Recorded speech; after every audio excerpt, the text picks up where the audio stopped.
Bon matin. Bon matin. C'est un grand plaisir et un grand privilège de retrouver encore les frères et les sœurs dans la foi ce matin dans la présence de Dieu. Amen. Amen. Est-ce que Dieu a été bon pour vous cette semaine? Oui, comme toujours. Élève ta main, on va voir, on va le voir. Agite ta main pour être sûr. Ah ok, on voit que la bonté de Dieu est en œuvre. Gloire à l'Éternel. Amen. Amen. Amen. Merci Seigneur, merci Jésus.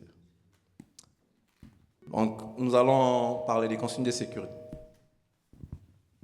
Admettons le fait qu'on puisse avoir à libérer la salle. À ma droite ici, il y a une sortie de secours pour ceux qui sont en avant. Donc on pourra sortir, il y a des escaliers à monter, on le fait dans toute la quiétude possible. Et pour ceux qui sont en arrière, c'est à gauche, il y a des échelles aussi de l'autre côté. On le fait dans toute la quiétude possible, sans oublier les enfants bien sûr. Amen. Donc ce matin, nous allons, avant de prier, je vais citer une parole des Écritures, puis nous allons prier, et ensuite nous louerons le Seigneur. En fait, c'est le psaume 33, du verset 2 au verset 4. Je cite, la Bible déclare, « Célébrez l'Éternel, célébrez l'Éternel. »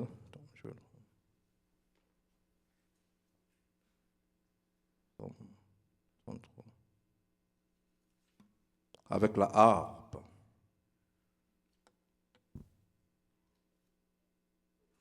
Célébrez-le sur le luth à 10 cordes. Chantez-lui un cantique nouveau. Faites retentir vos instruments et vos voix. Car la parole de l'Éternel est droite et toutes ses œuvres s'accomplissent avec fidélité. Amen. Donc ce matin, je vais prier. Ensuite, nous élèverons nos voix. Nous allons chanter pour lui. Nous allons le louer. Il en est digne. Et il aime ça. Et ensuite, il est un bon Dieu. Lui, il agit au milieu de nous pendant qu'on le fait. Amen. Prions. Père de lumière, merci encore de nous avoir donné la grâce, le privilège de te servir ce matin. Merci de nous avoir attirés à toi ce matin.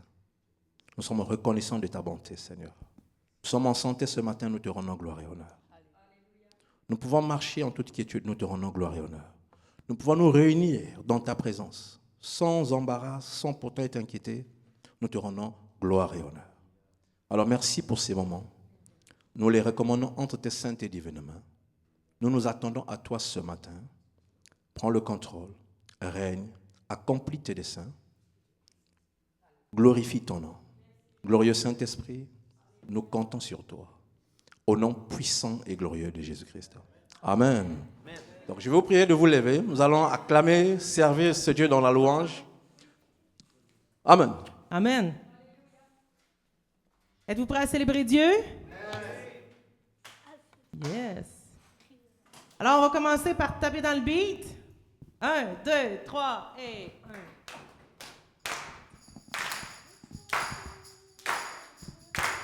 C'est bon? Vous êtes bien partis?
gloire, acclamons-le, Dieu de victoire, il est vainqueur, faisons-lui place, il est roi et Seigneur. Nous venons célébrer Dieu, nous venons célébrer Dieu, nous voulons l'adorer, devant lui nous nous courbons pour élever son nom.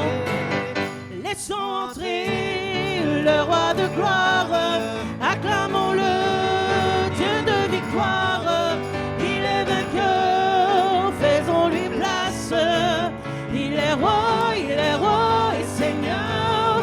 Laissons entrer le roi de gloire, acclamons-le, Dieu de victoire, il est vainqueur, faisons-lui place, il est roi et Seigneur. Oh, oh, oh, oh, oh, oh,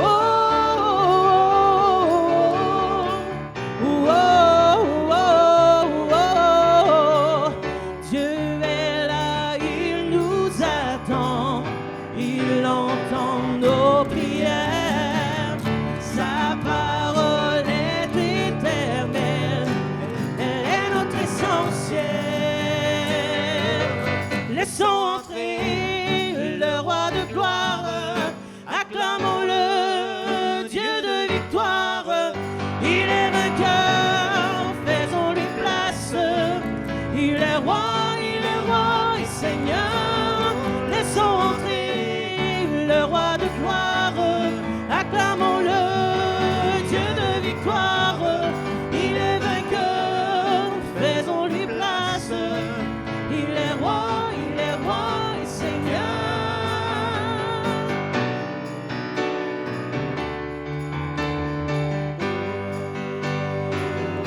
Accueillons notre roi,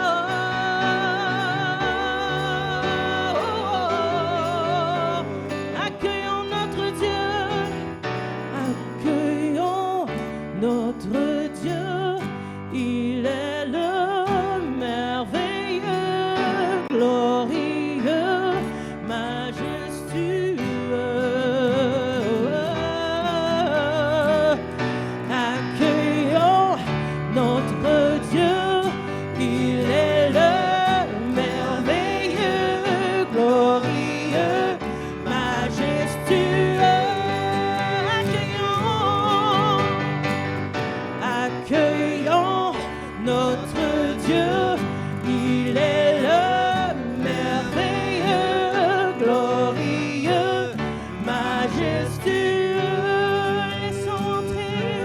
Laissons entrer le roi de gloire, acclamons-le, Dieu de victoire, il est vainqueur, faisons-lui place, il est roi et Seigneur. Laissons entrer le roi de gloire, acclamons-le, Dieu de victoire, il est vainqueur, faisons-lui place, il est roi et Seigneur. Oh, oh, oh, oh, oh, oh, oh, oh, oh, oh, oh,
tu es le grand je suis, tu es l'alpha et l'oméga. Oh, oh, oh, oh. Tu es le roi, tu es le Seigneur, tu es le puissant, l'éternel des armées. Tu es le grand vainqueur, tu es le grand je suis. Oh, tu es le bienvenu, nous te disons bienvenue en ce lieu. Alléluia,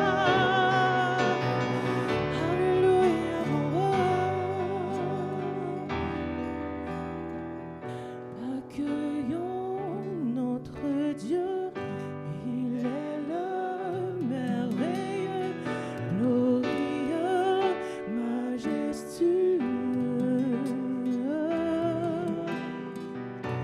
Accueillons notre Dieu, il est le merveilleux, glorieux, majestueux. Accueillons notre Dieu, il est le merveilleux, glorieux, majestueux. Laissons entrer le roi de gloire, acclamons-le, Dieu de victoire.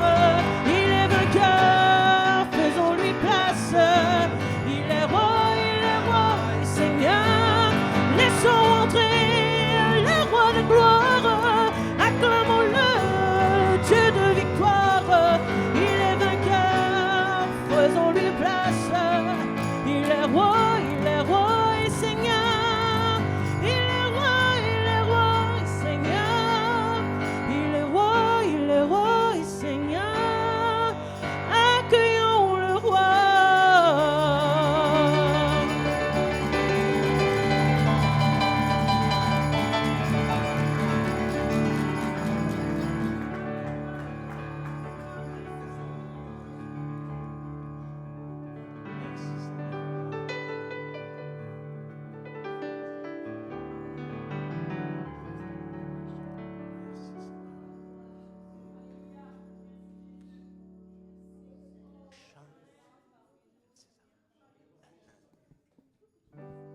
Alléluia, Alléluia.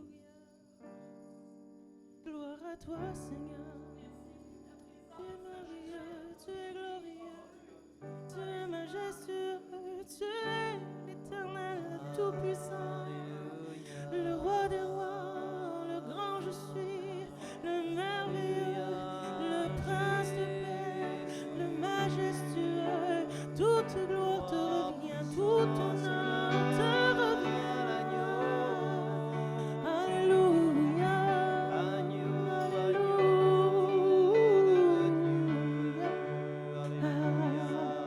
Mon roi, mon Seigneur, mon roi, mon Seigneur. Alléluia. Oh, merci Jésus.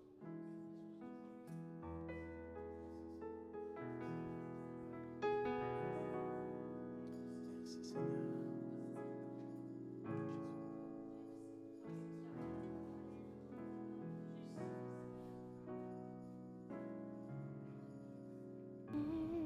À toi seul soit rendu l'honneur et la gloire, car toi seul mérites nos louanges. À toi seul soit rendu l'honneur et la gloire, car toi seul mérites nos louanges.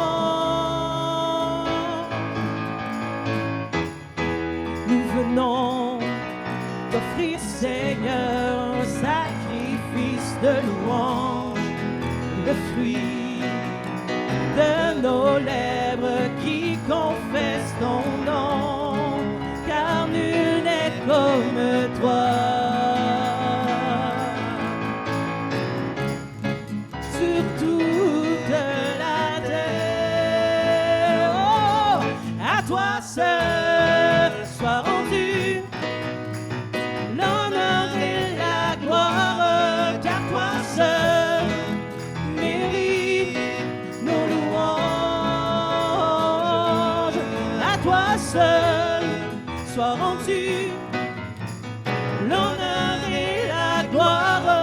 car toi seul mérites nos louanges.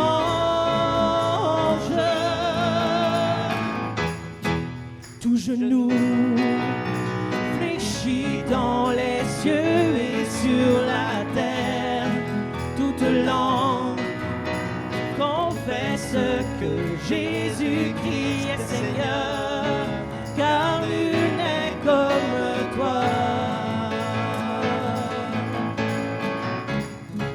Sur toute la terre, à toi seul soit rendu l'honneur et la gloire, car toi seul mérite nos louanges.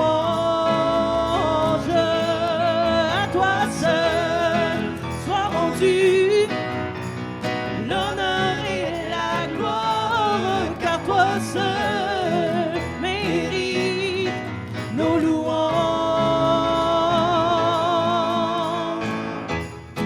Nous venons t'offrir, Seigneur, sacrifice de louange, le fruit de nos lèvres qui confessent ton nom, car nul n'est comme toi.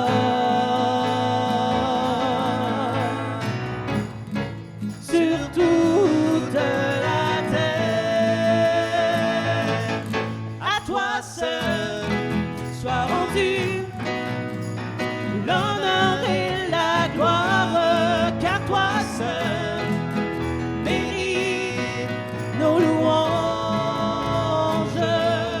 À toi seul soit rendu l'honneur et la gloire, car toi seul mérite nos louanges. Tout genou fléchit dans les cieux et sur la terre, toute langue confesse que Jésus-Christ est Seigneur, car nul n'est comme toi.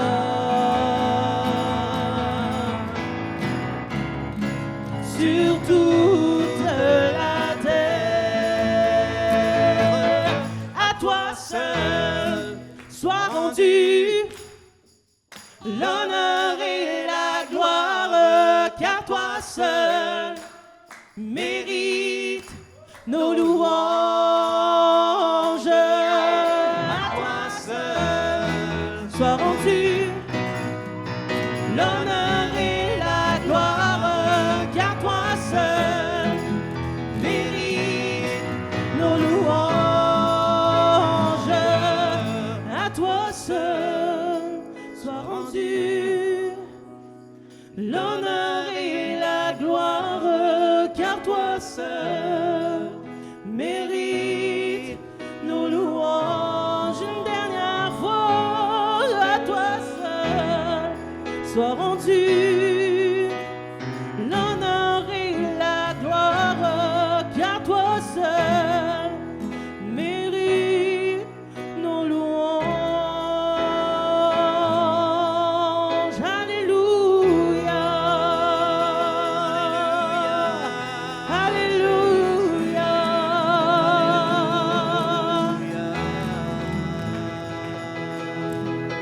Roi des rois.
et chante ses louanges, chante ses louanges.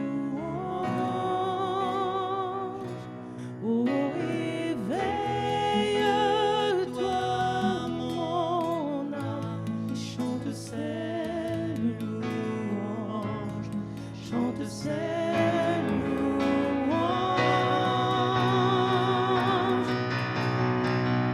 Quand il agit, quand nous prions, où était un mur sur ce chemin, où ses promesses sont oui et amen. Quand il agit, il n'y a aucun doute, l'enfer vacille, trembler redoute. Gloire au Seigneur, gloire à son nom. Hey, oh, que le roi de gloire fasse son entrée. Hey, oh, peuple à genoux, viens l'adorer. Hey, oh, que son nom à jamais soit loué.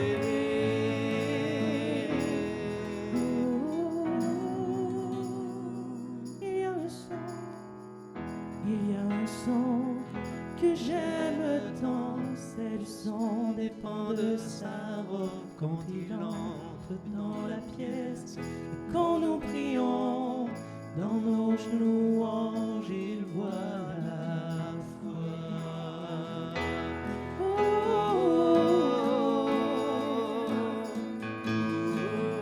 Il y a un son que j'aime tant, c'est le son des pans de sa robe quand il entre dans la pièce. Et quand nous prions dans nos chants, il voit notre foi.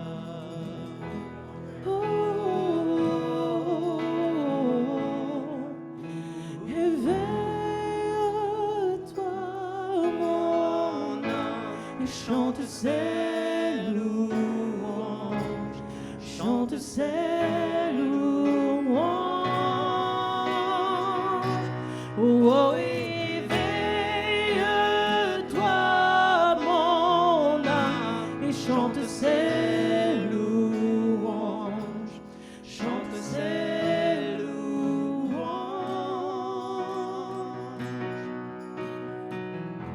Il y a un son qui change tout, le son de son église à genoux. Réveille-toi, oh toi qui dors, c'est l'heure de l'adorer. Éveille-toi, mon âme, et chante ses louanges, chante ses louanges. Oh, éveille-toi, mon âme, et chante ses louanges, chante ses louanges.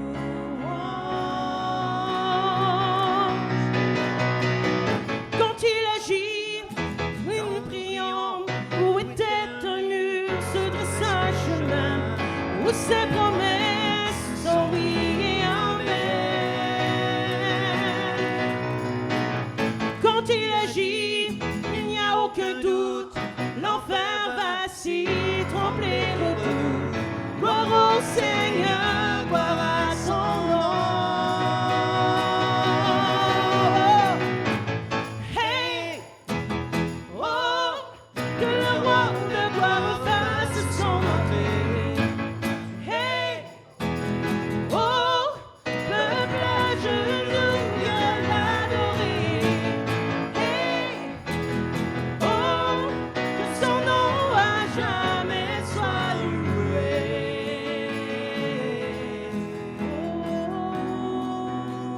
Oh, éveille-toi, mon âme, chante ses louanges, chante ses louanges. Oh, éveille-toi, mon âme, chante ses louanges, chante ses louanges, éveille-toi, oh éveille-toi, mon âme, et chante ses louanges, chante ses louanges.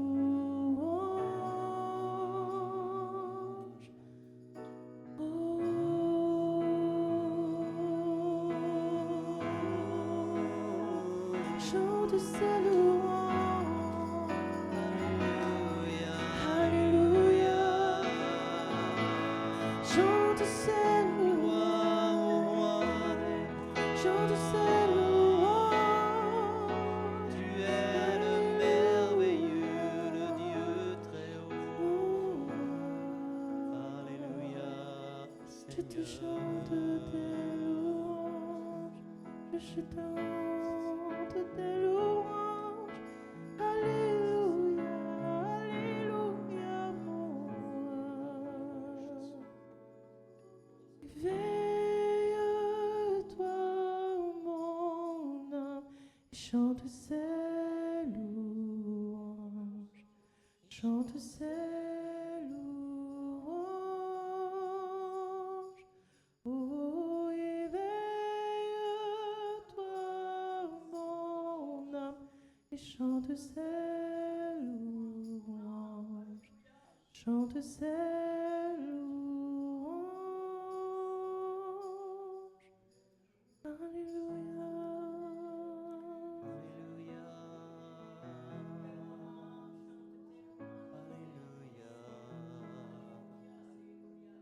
Oh Jésus.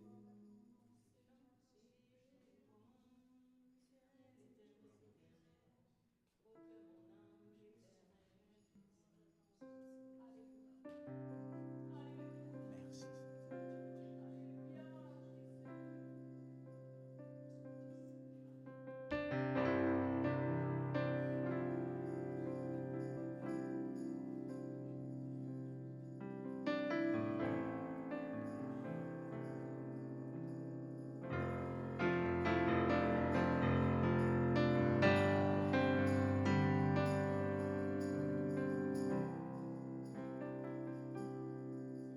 La croix, le dernier mot.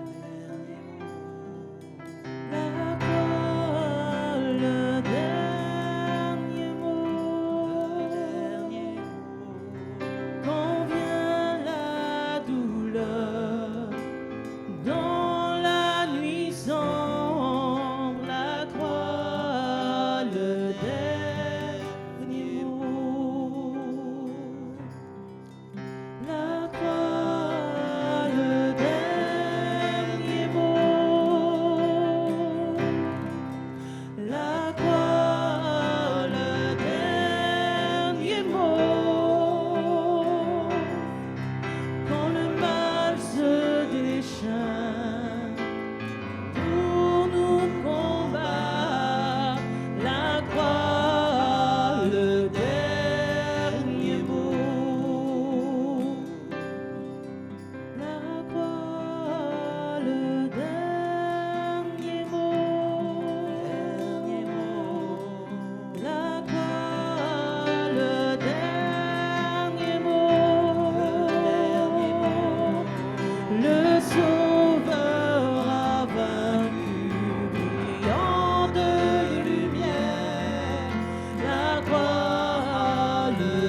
Il change la mort en vie éternelle, la croix, le dernier mot.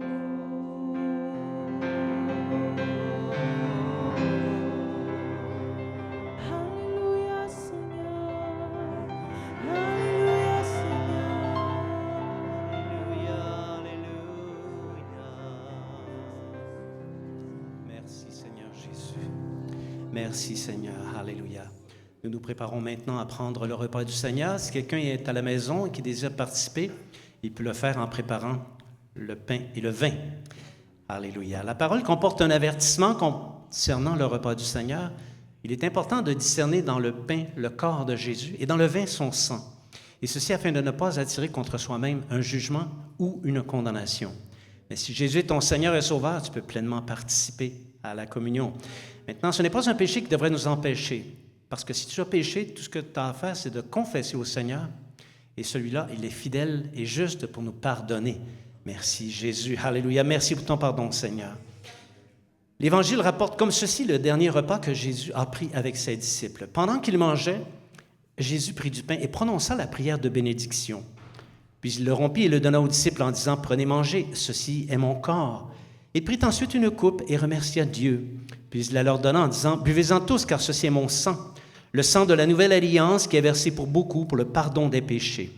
Je vous le dis, je ne boirai plus désormais de ce fruit de la vigne jusqu'au jour où je le boirai nouveau avec vous dans le royaume de mon Père. » Seigneur, nous voulons te dire merci pour cette mission que tu as accomplie avec succès. Seigneur, il n'y a pas eu de plus grande mission sur la terre. Le Fils de Dieu qui a quitté la gloire céleste, qui a pris une chair comme la nôtre, qui a subi toutes les tentations comme on peut les subir nous-mêmes sans jamais fléchir le genou. Tu as proclamé le Père et Seigneur, nous pouvons lire ta proclamation dans les évangiles.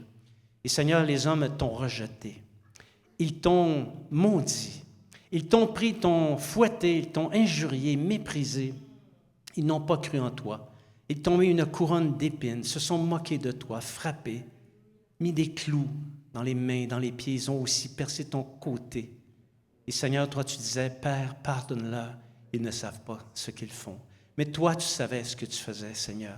Tu savais que tu procurais la réconciliation avec le Père. Tu accomplissais l'expiation de tous nos péchés, passés, présents et à venir. Et Seigneur, tu nous as fait cadeau de la vie éternelle. Seigneur, pour cela, nous te disons merci et nous te dirons merci éternellement. Prenons les éléments.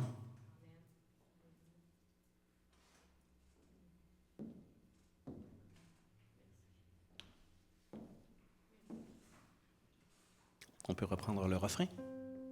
Alléluia.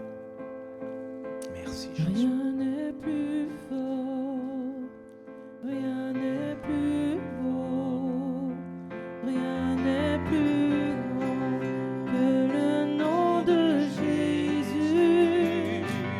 Que tout l'honneur, toute la puissance et toute la gloire soit au nom de Jésus. Rien n'est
Alléluia. La croix, le dernier mot. Alléluia. Seigneur, merci pour l'œuvre achevée à la croix. Quel privilège de goûter à la présence de Dieu. Quel privilège d'être dans sa présence. Ah, merci Seigneur. Merci Jésus. Donc pour ceux que je n'ai pas salués au départ, comme le fait le père de la maison, soyez salués, mais je n'ai pas salué au départ ceux qui nous suivent en ligne. Pour ceux qui vont nous suivre en différé, soyez salués de la part de l'Église Esprit et Vie du Royaume. Donc ce matin, nous allons passer à un autre moment, qui sont les annonces. Les annonces défilent sur les écrans, comme vous pouvez les voir. Toutes les dates sont marquées, toutes les heures. Nous vous prions d'être participatifs. Amen, pour la gloire de notre Dieu. Amen. Ce matin, nous avons un anniversaire, mais c'est un anniversaire particulier. Parce que c'est une personne particulière, une personne jeune de l'Église qui fête son anniversaire. En l'honneur de notre maman de l'Église, notre sœur, Madame Catherine.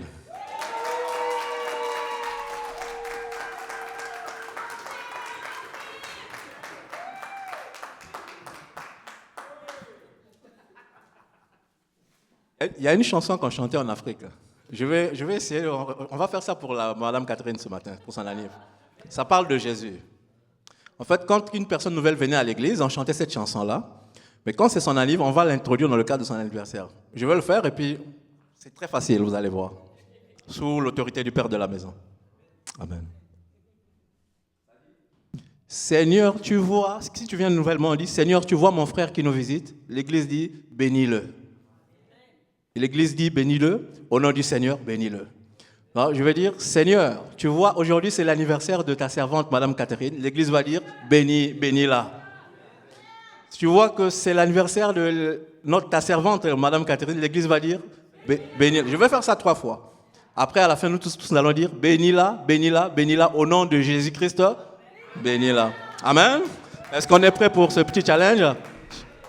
Seigneur, tu vois l'anniversaire de Madame Catherine aujourd'hui. Seigneur, tu vois l'anniversaire de ta servante, Madame Catherine, aujourd'hui.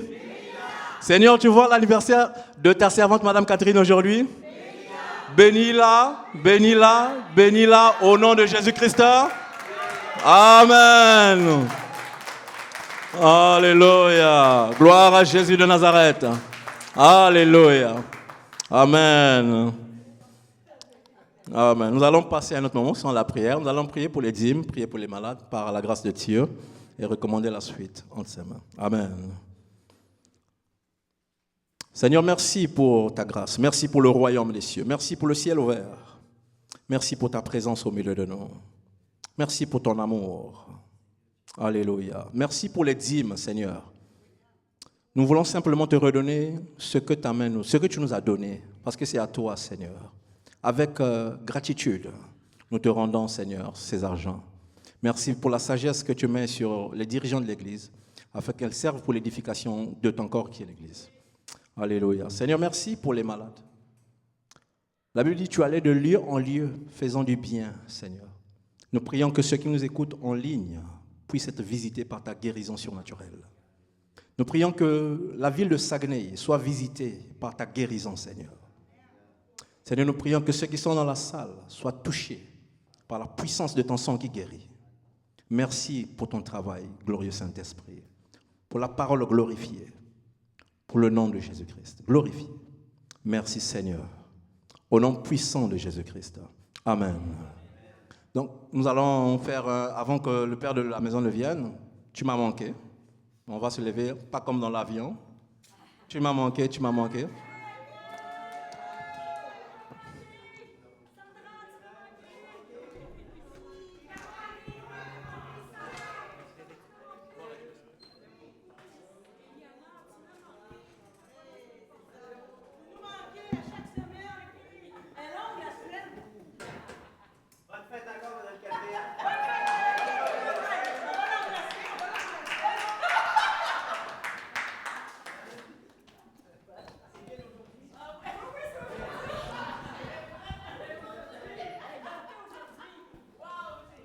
On appelle ça un débordement d'affection. Alléluia. Dieu est bon. Votre serviteur ainsi que l'équipe dédiée à l'opération Source débordante ce matin sont fatigués un peu.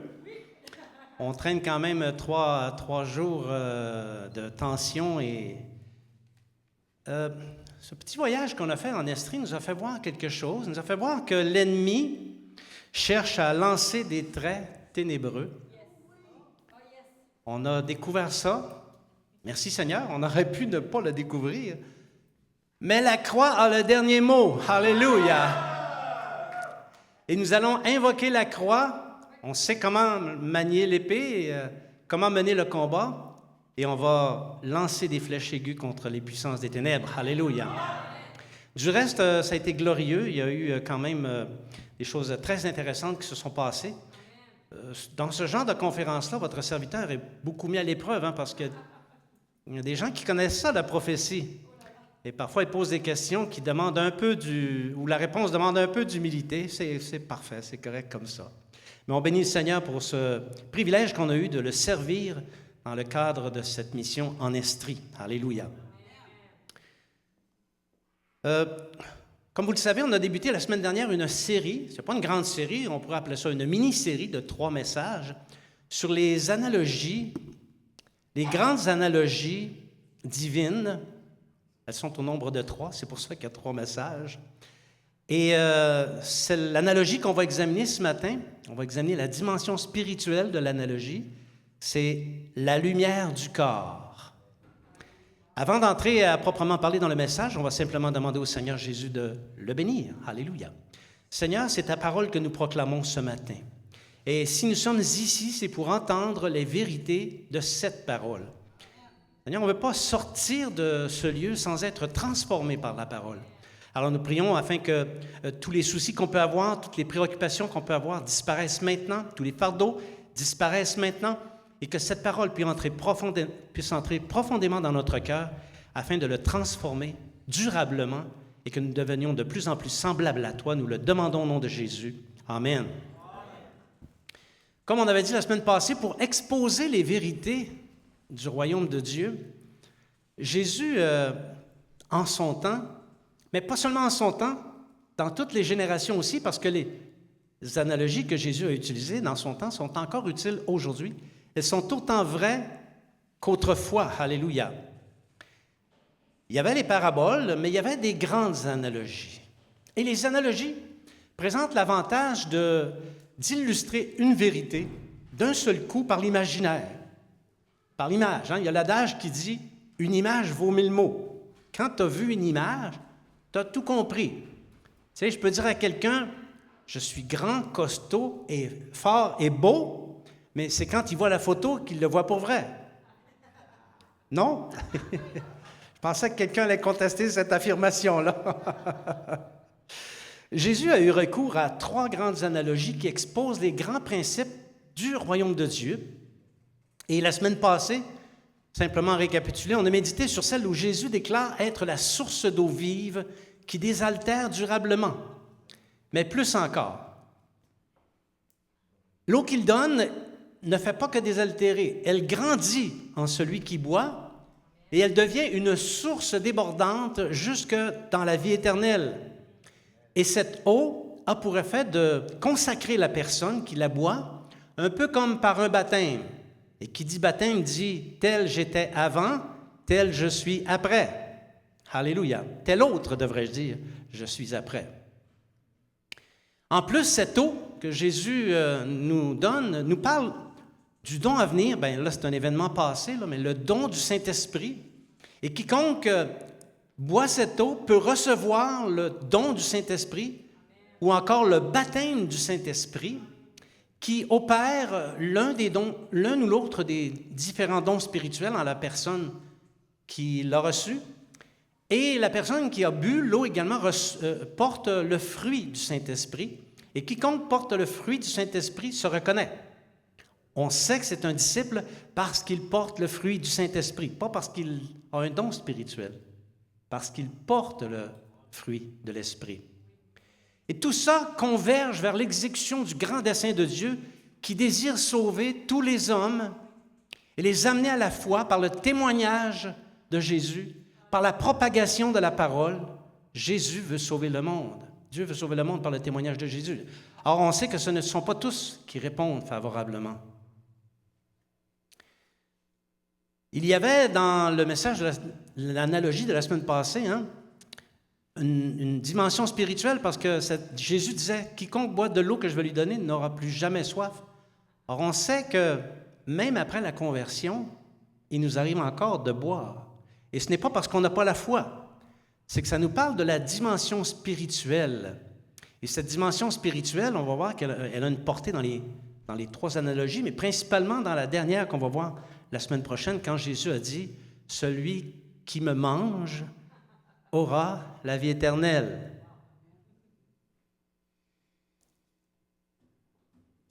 Donc ce matin, c'est la lumière du corps, l'objet de notre méditation. Quand Dieu a créé l'homme, il les a fait avec la faculté d'entendre, de goûter, de sentir, de toucher et de voir.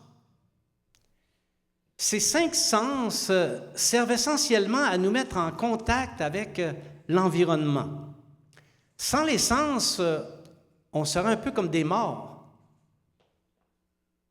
incapables d'aucune expérience, d'aucune sensation, un petit peu comme des vulgaires amas de chair qui servent à rien. D'ailleurs, sans les sens, l'humanité n'aurait pas pu se développer. Et quand on y songe, lorsqu'un homme perd un sens, ça arrive, quelqu'un peut perdre la vue, quelqu'un peut perdre le sentir, l'odorat, quelqu'un peut perdre le goûter. Je connais quelqu'un qui, malgré le fait qu'il mange beaucoup, ne goûte rien. Je connais quelqu'un qui... le toucher, ça peut se perdre aussi. Il y a certaines maladies qui font perdre la sensation au niveau de la peau. Et naturellement, les autres sens également. Mais l'un des sens les plus importants est plate de ne pas goûter. Mais c'est encore pas mal plus plate de ne pas voir.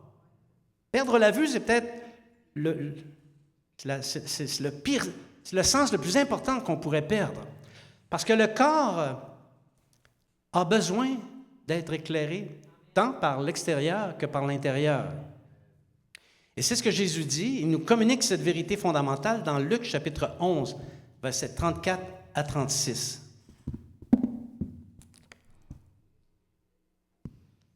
Ton œil est la lampe de ton corps. Lorsque ton œil est en bon état, tout ton corps est éclairé. Mais lorsque ton œil est en mauvais état, ton corps est dans les ténèbres. Prends donc garde que la lumière qui est en toi ne soit ténèbres. Si donc tout ton corps est éclairé, n'ayant aucune partie dans les ténèbres, il sera entièrement éclairé comme lorsque la lampe t'éclaire de sa lumière. Amen. Un passage qui a l'air clair, mais qui comporte des vérités mystérieuses sur lesquelles nous allons nous pencher ce matin. Il y a plusieurs communications de la part de Jésus dans ce passage. Quelles sont-elles? Que nous enseignent ces paroles de Jésus au sujet du royaume de Dieu? Et quelles leçons peut-on en tirer? C'est le sens de notre méditation de ce matin. Est-ce que vous êtes avec moi? Vous en avez perdu un peu. Est-ce que vous êtes avec moi? Ah, ça, c'est mieux. Le corps a besoin de lumière. L'œil est l'organe qui nous met en relation avec tout ce que la lumière peut illuminer. Par les yeux, on voit ce qu'il y a dehors. Par les yeux, on projette également une lumière sur ce qui se trouve en dedans, sur ce qu'il y a dans notre cœur.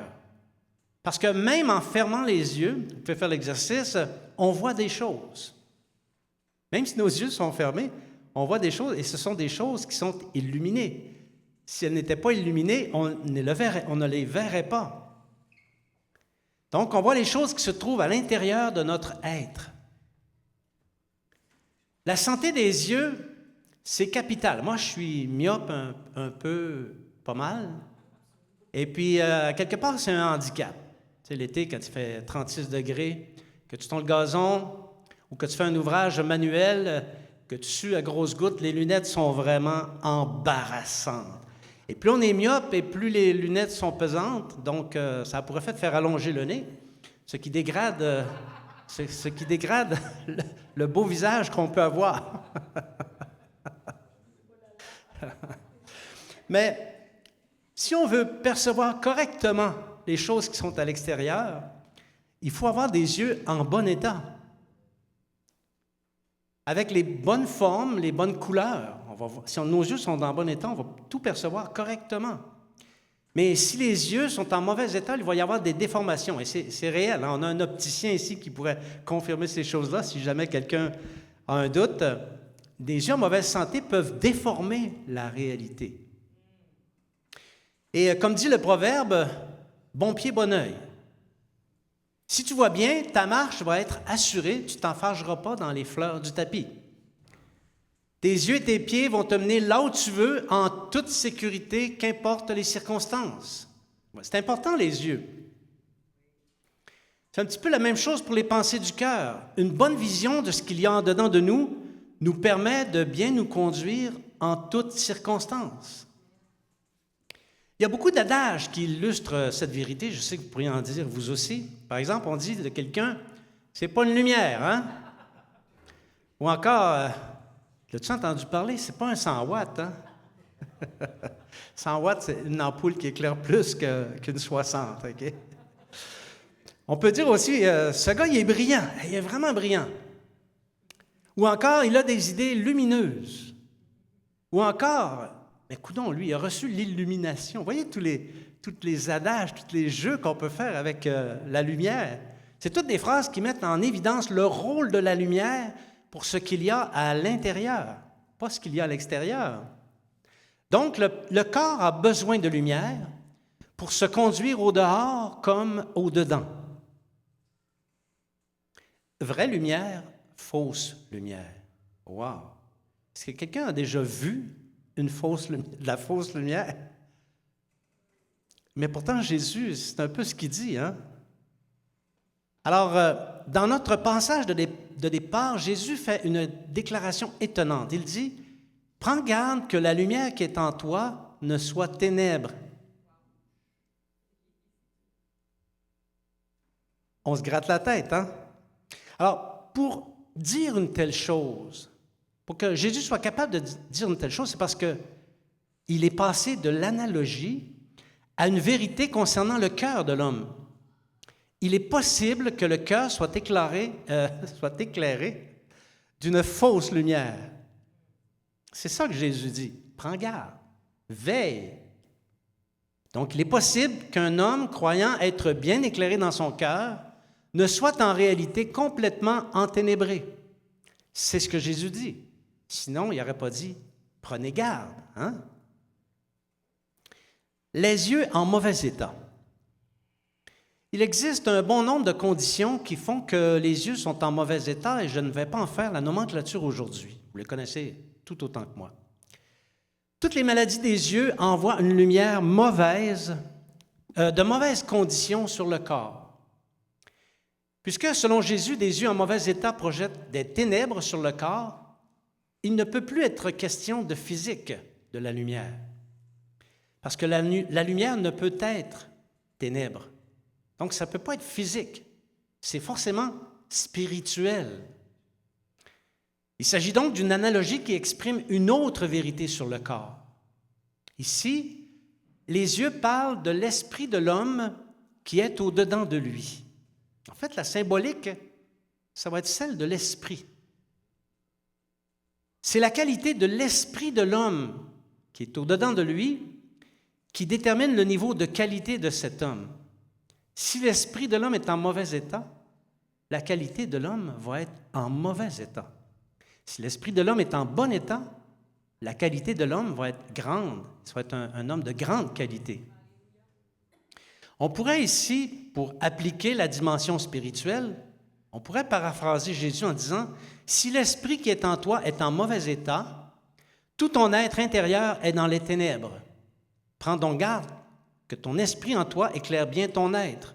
Si donc tout ton corps est illuminé par un esprit bien disposé, n'ayant aucune partie méchante, il sera entièrement pur. »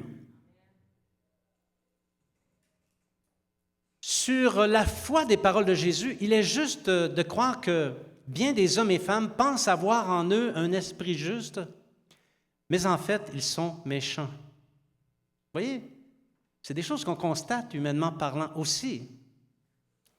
Jésus invite ses auditeurs à faire une juste introspection pour s'assurer que leur être intérieur soit vraiment juste, sans aucune partie méchante. S'il existe une ou des parties de son être avarié ou dans les ténèbres, tout le corps est avarié. En réalité, un esprit au-dedans de l'homme qui n'a pas de partie ténébreuse n'existe pas. On en a tous des parties ténébreuses. Tous les hommes sont ténébreux. Il y en a qui sont plus ténébreux que d'autres, OK? Alors, cette vérité ramène à un enseignement, peut-être rattaché à un enseignement que les apôtres ont fait et qui est décrit dans Romains chapitre 3, 23. Et d'ailleurs, ce verset-là que je vais citer, j'encourage tous les disciples à l'apprendre par cœur. Parce que quand on rend témoignage, c'est une bonne manière d'exprimer qu'on ne peut pas être sauvé par nos œuvres. Alors voici ce que Romains 3, 23 dit. « Car tous ont péché et sont privés de la gloire de Dieu, et ils sont gratuitement justifiés par sa grâce, par le moyen de la rédemption qui est en Jésus-Christ. » C'est une vérité universelle. Si on enlève la rédemption qui est en Jésus-Christ, si on enlève la rédemption, est-ce qu'un religieux peut être sauvé? Si on enlève le témoignage de Jésus? Non. Est-ce qu'un homme politique peut être sauvé? Non. Est-ce qu'un gentilhomme peut être sauvé? Non. Est-ce qu'un méchant peut être sauvé? Non. Donc, c'est par la grâce de Dieu, en la personne de Jésus, que tous peuvent être sauvés, retirés des ténèbres et amenés à son admirable lumière. Il y a donc une seule lumière qui peut entrer dans l'homme au-dedans de lui et éclairer toutes les parties de son corps. Il n'y a seulement qu'une sorte de lumière. On va en parler dans un des points à venir. Mais auparavant, j'aimerais vous entretenir, parce que ça va vous aider dans votre lecture, notamment des prophéties bibliques, les yeux dans les prophéties. Alors que les yeux soient le déterminant de l'esprit qui est au-dedans de l'homme, c'est une vérité qui transcende plusieurs prophéties, et cette vérité est très utile pour bien interpréter les prophéties. Je vous donne un premier exemple dans Daniel, chapitre 7 et verset 8. « Je considérai les cornes, et voici, une autre petite corne sortit du milieu d'elle, et 3 des premières cornes furent arrachées devant cette corne. Et voici, elle avait des yeux comme des yeux d'homme, une bouche qui parlait avec arrogance. » Alors, vous l'avez reconnu, c'est nul autre que la bête aux 7 têtes et aux 10 cornes. Et les yeux de cette bête préfigurent l'esprit qui habitera dans le corps de l'Antéchrist lorsqu'il va paraître, après le son de la 7e trompette. Alors, remarquez l'expression utilisée ici dans la vision, « Elle avait des yeux comme des yeux d'homme ». Alors ça signifie que l'esprit qui est dans la bête, c'est un esprit qui est étranger. On dirait un esprit d'homme, mais non. Et ça nous dit qu'il y en a 2, et c'est conforme à ce que l'Apocalypse nous enseigne. Il y aura l'esprit de monsieur que vous connaissez, et il y aura aussi le diable qui va être présent. Donc ce sont des yeux comme des yeux d'homme, mais ce ne sont pas des yeux d'homme. Ça nous parle du subterfuge à venir. Vous voyez, ça nous aide de connaître la symbolique. Pour découvrir et comprendre ce mystère, il faut absolument que vous achetiez le livre « L'impie démasqué ». Alors, il y a une autre prophétie qui comporte le symbole des yeux. Je veux le regarder avec vous, dans Zacharie, chapitre 3, verset 9. « Car voici, pour ce qui est de la pierre que j'ai placée devant Josué, il y a 7 yeux sur cette seule pierre.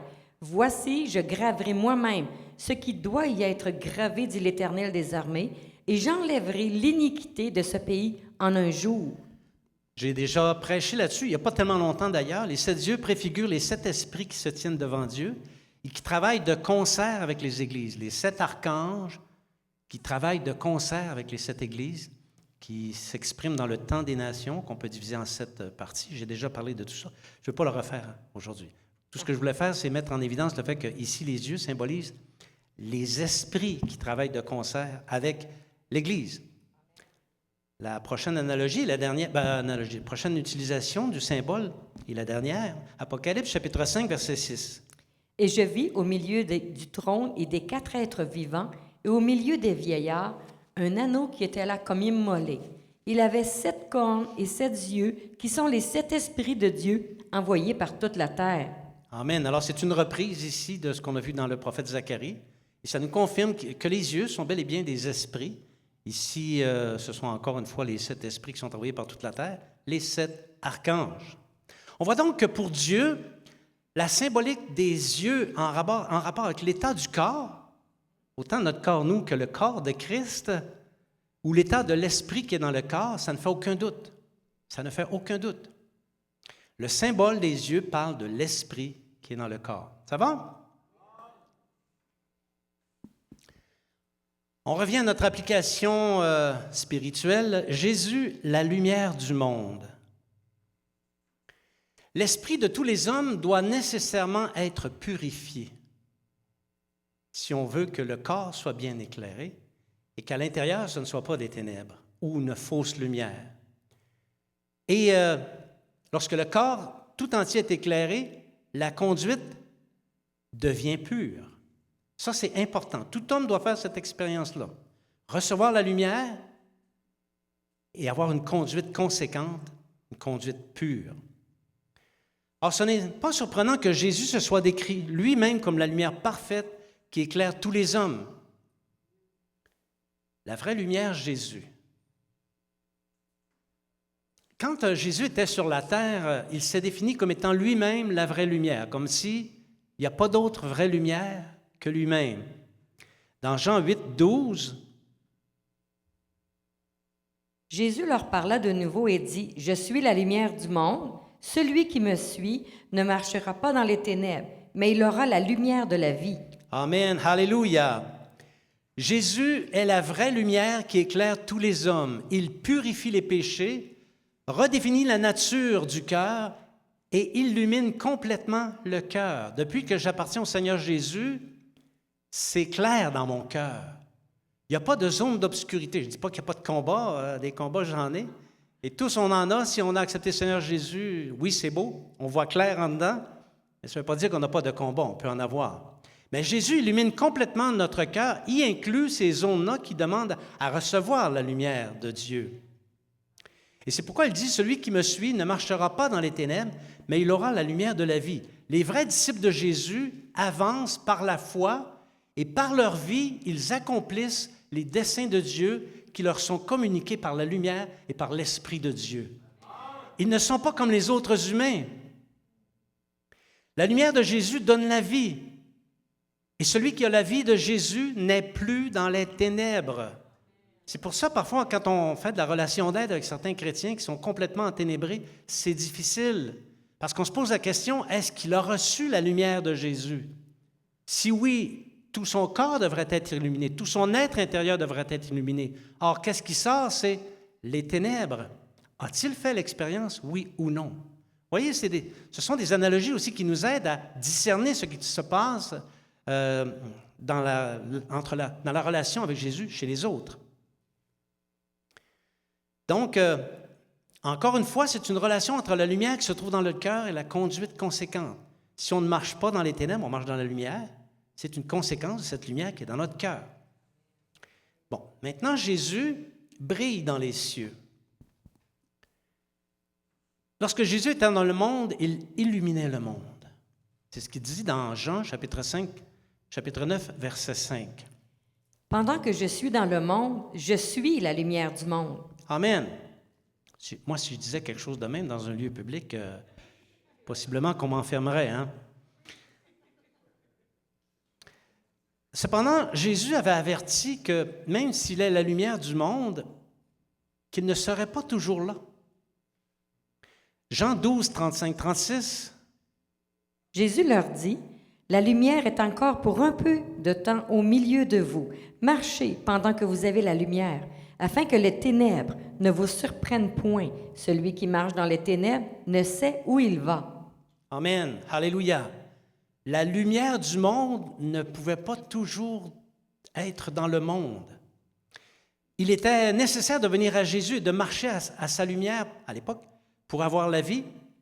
Puis Jésus est parti, emportant avec lui la lumière du monde. Il l'a dit, je suis pour peu de temps, je suis la lumière du monde et je suis pour peu de temps avec vous. Alors désormais, Jésus est dans le ciel et il brille de tous ses feux dans le ciel. Il faut que vous me suiviez ici, là. Le corps de Christ, la lumière du monde. Alléluia. Jésus avait un plan. Dieu aussi. Dans une étape transitoire, 120 personnes qui avaient reçu la lumière de Jésus avaient persévéré dans cette lumière et ils illuminaient à leur tour le monde jusqu'à ce que Jésus envoie le Saint-Esprit promis. Matthieu 5, 14, 16. Vous êtes la lumière du monde. Une ville située sur une montagne ne peut être cachée. Et on n'allume pas une lampe pour la mettre sur le boisseau, mais on la met sur le chandelier, et elle éclaire tous ceux qui sont dans la maison. Que votre lumière luise ainsi devant les hommes, afin qu'ils voient vos bonnes œuvres et qu'ils glorifient votre Père qui est dans les cieux. Amen. Alléluia. Quelle vérité. Et c'est ça que Jésus demande à l'Église. Au jour de la Pentecôte, sur les 120 qui étaient réunis dans la chambre haute, est venu le Saint-Esprit. Vous connaissez la manière dont le Saint-Esprit est venu. Et leur vie a été complètement transformée par le Saint-Esprit venu sur eux. De timides qu'ils étaient, ils sont devenus audacieux. De non-porteurs des dons, ils sont devenus porteurs des dons. Ils ont glorifié le Seigneur au jour de la Pentecôte. Le Saint-Esprit illumine complètement le corps de chacun des disciples et il ne laisse aucun espace ténébreux. Ils marchent dans la lumière et leur conduite est le reflet de cette lumière. Ils ont alors commencé la grande mission que Jésus leur avait donnée, celle de faire des disciples et de contribuer avec Christ à bâtir son Église. La transition était alors terminée. Dans l'Église et dans le monde, c'est le Saint-Esprit qui fait la différence entre la vraie lumière et la fausse. L'apôtre Paul dit ceci en Romains chapitre 8, verset 9. Pour vous, vous ne vivez pas selon la chair, mais selon l'Esprit, si du moins l'Esprit de Dieu habite en vous. Si quelqu'un n'a pas l'Esprit de Christ, il ne lui appartient pas. Amen, alléluia. Et ça, je me sers souvent de ça pour découvrir si oui ou non quelqu'un est un disciple de Jésus-Christ. Est-ce qu'il marche par l'Esprit, oui ou non? Est-ce qu'il possède l'Esprit, oui ou non? Si la réponse est non, ce n'est pas un disciple. Il faut l'amener sur le chemin de la repentance. Depuis le jour de la Pentecôte, les croyants font un seul corps avec Jésus. Et ce corps, il porte un nom, il s'appelle l'Église. C'est l'Église maintenant, par le témoignage de Jésus, qui illumine le monde. L'Église est la lumière du monde. En dehors de l'Église, ce ne sont que des ténèbres. Et c'est pourquoi la parole de Jésus qui a dit « Prends donc garde que la lumière qui est en toi ne soit ténèbres » revêt une importance primordiale, même comme Église. Il faut s'assurer comme Église que notre lumière n'est pas ténèbres, mais qu'elle illumine le monde pour le faire sortir des ténèbres et venir à la lumière de Jésus. Parce que vous savez, malheureusement, même en étant membre d'une Église mue par le Saint-Esprit, il est possible que la lumière de quelqu'un soit ténèbres. Et c'est pourquoi il faut veiller les uns sur les autres. Il faut faire partie d'un groupe. Il faut participer aux activités de l'Église, aux réunions de l'Église, afin de s'assurer que notre lumière, la lumière qui est en nous, demeure lumière et qu'elle ne se transforme pas à un moment donné en ténèbres. 2 Corinthiens, chapitre 13, verset 5. Examinez-vous vous-même pour savoir si vous êtes dans la foi. Éprouvez-vous vous-même. Ne reconnaissez-vous pas que Jésus-Christ est en vous, à moins peut-être que vous ne soyez réprouvés. Intéressant. L'Église de Corinthe a été fondée par l'apôtre Paul. Normalement, je ne sais pas, ça devrait tout être des chrétiens. Mais il leur dit, examinez-vous vous-même pour savoir si vous êtes dans la foi. Vous savez, nous, on est spécialiste dans l'art d'examiner les autres, puis de critiquer la lumière des autres. Mais on a tout intérêt à, premièrement, commencer à critiquer la lumière qui luit dans notre cœur. Est-elle la lumière de Christ? L'examen de la lumière qui se trouve en soi-même, c'est un incontournable. Parce que quand le cœur va cesser de battre, il va être trop tard. Mieux vaut dépister les possibles ténèbres dans notre cœur pour leur faire la guerre que mourir avec et courir le risque de ne pas être reconnu par Jésus, la vraie lumière. Assurons-nous que la lumière qui est en nous est la véritable lumière de Christ. Amen. J'invite maintenant les musiciens à venir. Je suis arrivé à la conclusion. Bien-aimés, je suis d'avis que c'est important de savoir comment fonctionne le royaume de Dieu. D'apparence simple, le chemin de la foi présente toutefois des éléments spirituels subtils. Éléments spirituels qu'il faut comprendre, ne serait-ce que pour savoir discerner le vrai du faux. C'est important pour les disciples. Le corps terrestre a besoin de lumière et le corps spirituel en a besoin aussi. Il a besoin de la lumière de Jésus pour savoir se conduire. Il y a parfois des situations dans lesquelles on se trouve qui sont des situations ténébreuses. Et cette lumière va nous aider à savoir comment se conduire dans cette situation ténébreuse. Le corps de l'Église a besoin de la lumière de Jésus transmise par le Saint-Esprit. Et cette lumière ne comporte aucun espace de ténèbres. Et j'aime ça. Je glorifie le Seigneur pour ça. La lumière qui est dans le corps de Christ doit briller dans les ténèbres de ce monde. Elle doit attirer les perdus et non mener à se comporter comme eux. Si tu prétends que la lumière de Christ est en toi et que tu te comportes comme les gens qui sont dans les ténèbres, c'est parce que la lumière de Christ n'est pas en toi. Tu as peut-être besoin de te repentir. Parce que comme Jésus disait, si la lumière qui est en toi est ténèbre, combien grandes seront ces ténèbres de la perdition, sous-entendu. Puisse le Saint-Esprit illuminer le corps des disciples et de l'Église par sa lumière, au nom de Jésus. Amen. Je vous invite à vous lever, bien-aimés. Alléluia.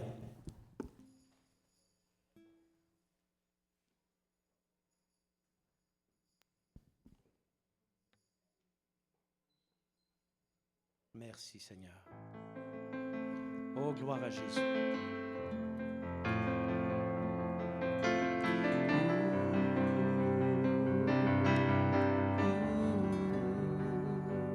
Rien n'est plus fort, rien n'est plus beau, rien n'est plus grand que le nom de Jésus, que tout l'honneur, toute la puissance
dernier mot. La croix, le dernier mot. La croix, le dernier mot. Alléluia, Alléluia.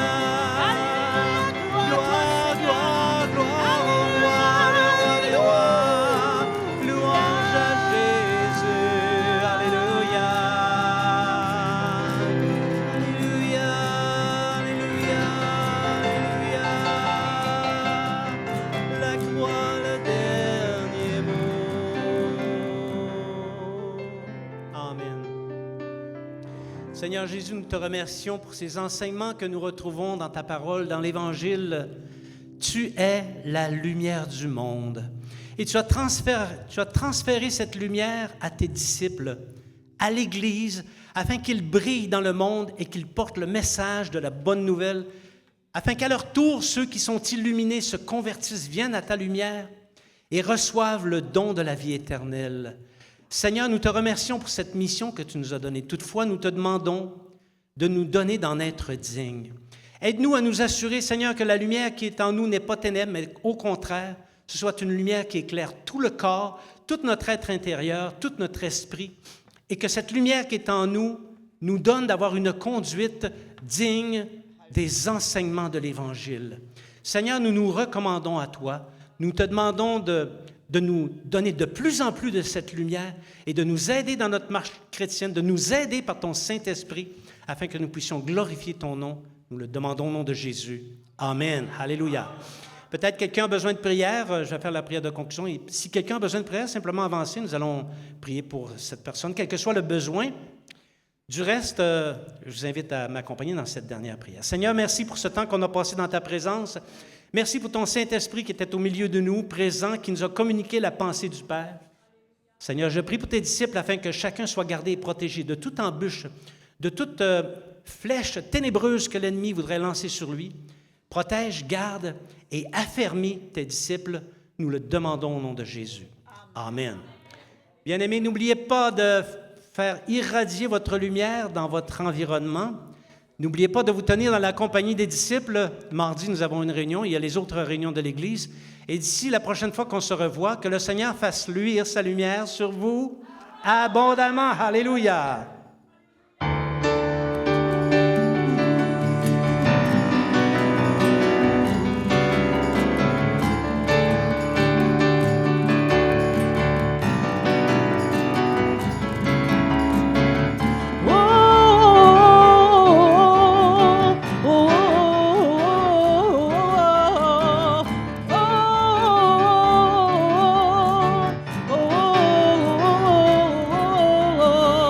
Nous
laisse entrer le roi de gloire.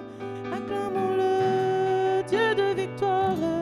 Il est vainqueur, faisons-lui place. Il est roi et Seigneur. Laissons entrer le roi de gloire. Acclamons-le, Dieu de victoire. Il est vainqueur, faisons-lui place. Il est roi et Seigneur.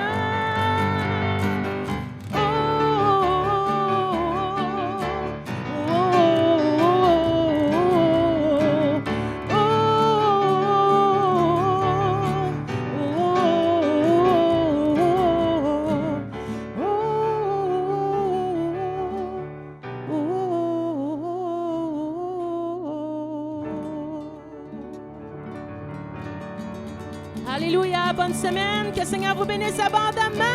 Alléluia.